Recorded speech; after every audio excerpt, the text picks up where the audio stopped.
Hello friends, स्वागत है आपका अपने चैनल लर्न विद शिक्षा पर। मैं आज आप लोगों को बीएससी और बीए फर्स्ट ईयर की ज्योग्राफी का नेक्स्ट चैप्टर लेकर आई हूँ।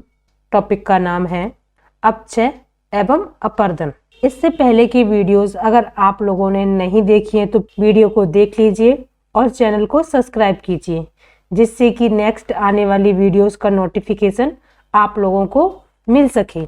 तो आज हम जानेंगे अपक्षय और अपर्दन कैसे होता है, क्यों होता है, कैसे कैसे होता है, आज हम इस वीडियो में कवर करने वाले हैं। तो मौसमी परिवर्तन के द्वारा चट्टानों के अपने स्थान पर टूटने फूटने की क्रिया जो होती है उसको कहा जाता है अपक्षय या अपर्दन। कि जब कोई मौसम परिवर्तन होता है या किसी भी चीज के कारण पत्थर या चट्टान अपने जगह पर रहकर ही टूटते फूटते हैं तो उसको कहते हैं हम अपक्षय या अपर्दन। जैसे कि ऋतु व मौसम के अलावा भी कुछ चीजें हैं जो इफेक्ट करती हैं, जैसे कि जीव जंतु, पेड़ पौधे हो गए और मनुष्य खुद भी इसमें अपना सहयोग देता है और सारी चीज में इंटरफेयर करता रहता है। तो इस प्रकार अपक्षय जो होता है वो मुख्यतः 3 प्रकार का होता है। पहला है आपका भौतिक अथवा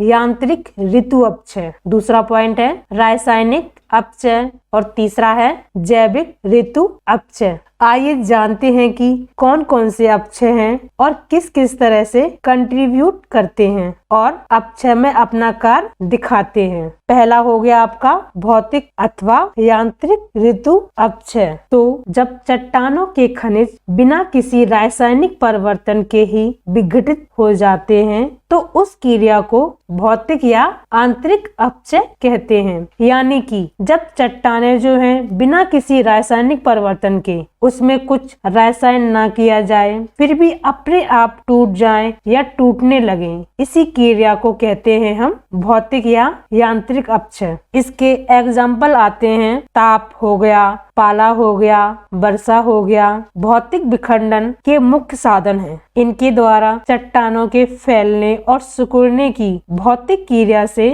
चट्टानें अपने स्थान पर टूटने लगती हैं। जैसे कि आज हम देखेंगे कि तापमान अगर बहुत ज्यादा हो गया है तो चट्टानों में ढिलाव आने लगता है, चट्टानें अपने स्थान से फैलने शुरू कर देती हैं और पाला पड़ने लगा, वर्षा होने लगी, बहुत ज्यादा सर्दी होने लगी तो चट्टानें सिकुड़ने लगती हैं। फैलने और सिकुड़ने के कारण इसमें क्या होता है कि चट्टानें अपने स्थान से जो बल होता है जो एक दूसरे से टूटने लगती हैं। कभी कम होता है, कभी फैलाव होता है, कभी सिकुड़न होती है। तो कोई भी चीज बार बार उसके सैचुरेट किया जाएगा तो वो अपने स्थान को छोड़ने लगती है या टूटने फूटने लगती है। तो इस तरह से जो चट्टान टूटते हैं उसको कहते हैं भौतिक या यांत्रिक अपक्षय। अब इसके बाद जो दूसरा मुख्य कारण है वो है रासायनिक अपक्षय। इसमें क्या होता है, इसमें ऑक्सीकरण, कार्बनीकरण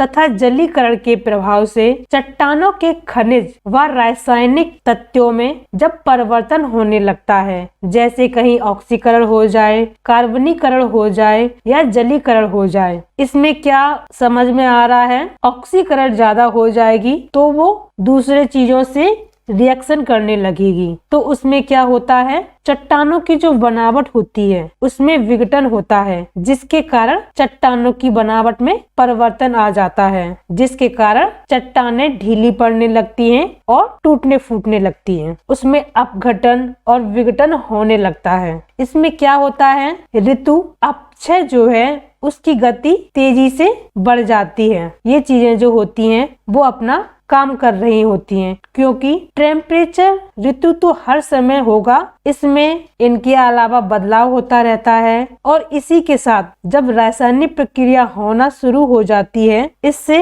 उसकी जो गति होती है वो तेज हो जाती है। इसके कारण अपक्षय अपर्दन तेजी से होता है। अब बात करते हैं तीसरे कारण की, जो है जैविक ऋतु अपक्षय। जैविक जीव जंतु के द्वारा यानी कि जीवित चीजों के द्वारा जो धरातल पर जैविक अपक्षय जो है वो ऋतु अपक्षय है।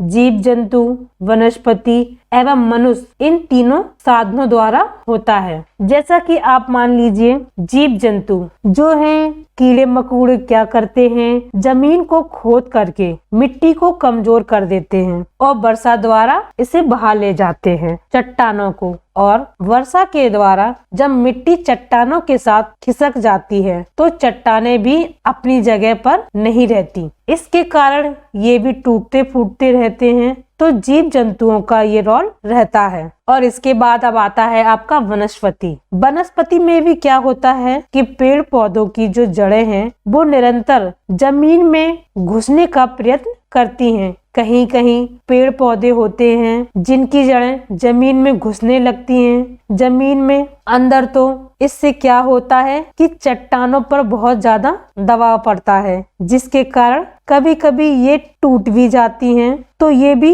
एक मुख्य रीजन होता है चट्टानों का अपने स्थान से टूटने का, जो कि ऋतु अपक्षय है। वो टेम्परेचर है, वायु हो या प्रेशर हो गया हो, चीजें तो काम करती रहती हैं तो इन सब से गति तेज हो जाती है। अब बात करते हैं मानव द्वारा। मानव खेत बनाने के लिए, उद्यान बनाने के लिए, मकान बनाने के लिए, इन सब के लिए जमीन की खोद भी करता है। और उसे कहीं खनिज पदार्थ निकालना हो तो पेट्रोल हुआ, डीजल हुआ, सोना हुआ, कहीं पर धातुएं मिल रही हैं तो उसके लिए भी बहुत गहरे जमीन तक वो गड्ढे खोदता है। जिससे क्या होता है, सेलें टूटती हैं, फूटती हैं, कमजोर होती हैं, जिसके कारण एक दूसरे से जुड़ने की पावर रहती है और टूटने लगती है। चट्टानें ढीली होने लगती हैं और इसी क्रिया को अपक्षय या अपरदन कहते हैं। तो ये थी कुछ चीजें, कुछ पॉइंट जिसके कारण अपक्षय या अपरदन होता है। हमने बताया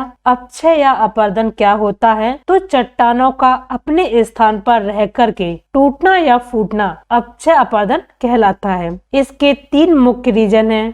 पहला भौतिक, दूसरा रासायनिक और तीसरा जैविक। भौतिक में क्या होता है, भौतिक में अपना तापमान हो गया, आपका वर्षा हो गया, आपका पाला हो गया, इन सब चीजों से होता है। और रासायनिक में ऑक्सीकरण हो गया, कार्बनीकरण हो गया, जलीकरण, इन क्रियाओं के द्वारा जो होता है रासायनिक अपघटन होता है। और तीसरा जो है जैविक अपक्षय। अपक्षय होता है जीव जंतु, वनस्पति और मनुष्य के द्वारा। तो मैं आशा करती हूँ आज का चैप्टर आप लोगों को क्लियरली समझ में आ गया होगा। तो मैं आशा करती हूँ आप लोगों को यहाँ तक अच्छा लगा होगा। अगर वीडियो अच्छी लगी हो तो लाइक कीजिए और सब्सक्राइब कीजिए, ज्यादा से ज्यादा शेयर कीजिए, जिससे नेक्स्ट आने वाली वीडियोस का नोटिफिकेशन आप तक पहुँच सके। तब तक के लिए जय हिंद, जय भारत।